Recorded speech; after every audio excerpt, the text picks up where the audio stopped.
Hi, I'm Sarah with DNR Recreation Communications, and I'm here with Paul McFarland. Hi everybody, I'm Paul McFarland. I'm a conservation land manager for the Department of Natural Resources.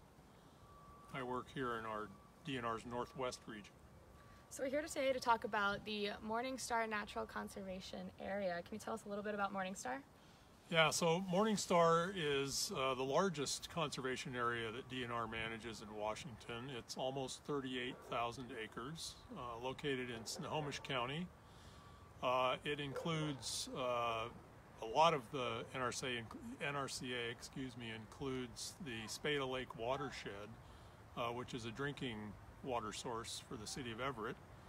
Morningstar was created 20 years or so ago, 25 I guess, in order to protect threatened and endangered species, rare plants. I think there are 6 different kinds of rare plants located in the NRCA, and sensitive habitats like subalpine meadows and such. So can people visit Morningstar? Yeah, matter of fact, people have been visiting Morningstar for a long time, starting probably with Native Americans thousands of years ago who hunted and fished in the area and practiced spiritual activities. Loggers and miners found their way there eventually. And more recently, people began recreating in Morningstar. In fact, that's kind of the reason recreation is the reason we're here to talk today about Morningstar. So how many miles of hiking trails are out there now? There's about 26 miles of hiking trails in Morningstar, and I want to say about 8 different camping areas in 5 or 6 different landscapes, separate landscapes. People do all kinds of things. It's non-motorized in our nomenclature, which means hiking, but people also do high lakes fishing and hunting and wildlife viewing and photography and alpine climbing, so all kinds of backcountry activities. So what else can you tell me about the area? If people have been using it for so long, are we running into any issues? Well, yeah, so I mentioned that people have been using Morningstar for many years. Most of the trails and camping areas in the NRCA were user-built, either by miners, for example, who built trails into areas, or in more recent years by people that have gone there to recreate. And most of those trails and camping areas were built absent consideration of the sensitive habitats and features that the NRCA was created to protect. So that's kind of a problem for us because our primary mission and management in the NRCA is conservation. And when we have impacts to resources, that creates conflict that we have to try and deal with. So what's the remedy to these problems? Well, for us, it's finding a way to get, I think of it as getting right with our conservation mission. So what we tried to do was create a collaborative process where we got together with stakeholders, people that use the area and other conservation stakeholders, folks from other agencies, and we created a planning process in which we solicited input from the public, and we formed a trail committee comprised of those stakeholders and the neighbors and the other agency folks. And we held a series of meetings, planning meetings, in which we identified issues and looked for opportunities to solve problems in terms of resource impacts and prioritized work. The culmination of that process was creation of a document we call the Morningstar Trails Plan, which is just now completed, and I believe it's available on the DNR website. Is there anything else you can tell me about that process? How was it funded? Yeah, so that's a good question. So we sought funding from the Recreation Conservation Office, RCO as it's commonly known, to fund this planning process, and it helped pay for the committee process itself, and then is also going to fund work that we have upcoming behind the planning process.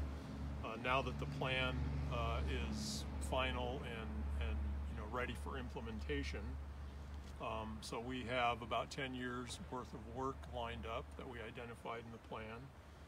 We've already begun work on several of those projects, and the grant will help fund that work as well, the implementation. Mm-hmm. And I know Gothic Basin is a pretty popular area for people. Can you tell me a little about what's happening there?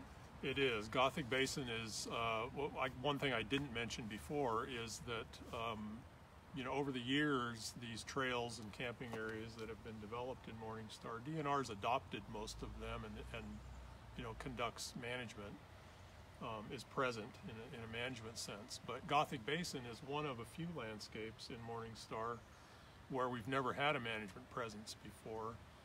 And use has grown there over the years and has really grown a lot in the last several years, to the point where we're having issues with impacts to resources. It's a subalpine alpine habitat, so there's lots of indiscriminate camping, braided trails, no restroom facilities, and so it affects the resource and it affects user experience as well when people go there and they see that we're not doing anything to protect the resource. So. Mm-hmm. Well, now that we have the trails plan, what kind of things can people start expecting to see happen out there? How will it improve?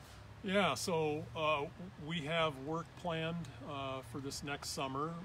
The grant that we got from RCO will help fund an assessment of Gothic Basin, and that assessment will help us figure out where and kind of at what level public use should be occurring there, and how we kind of help focus and target where to send people, not only to help protect the resources up there, but also to improve user experience. We've got a sustainable backcountry toilet installation plan. Nice.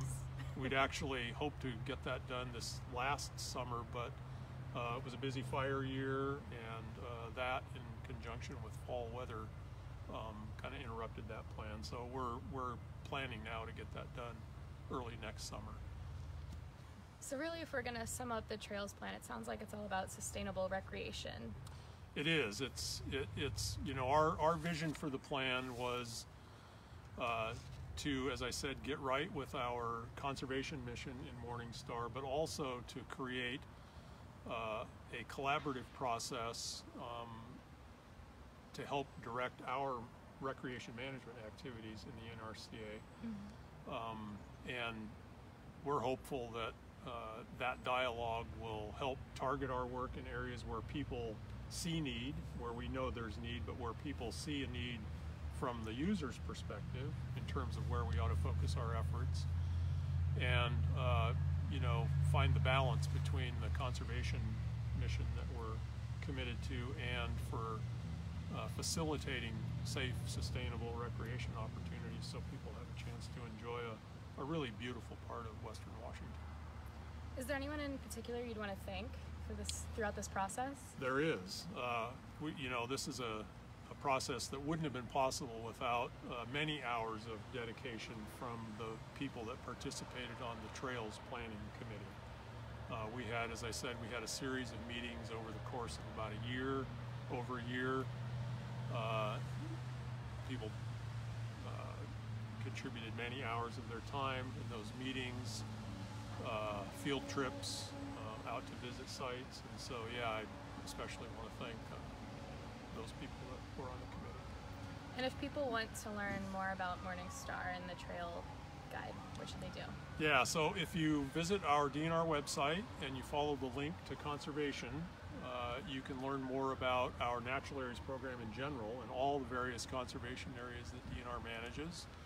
And if you drill down a little deeper to Morningstar, you'll find more information about the planning process and a copy of the Trails Plan if you'd like to learn more. Great. Well, thank you, Paul. Thank you.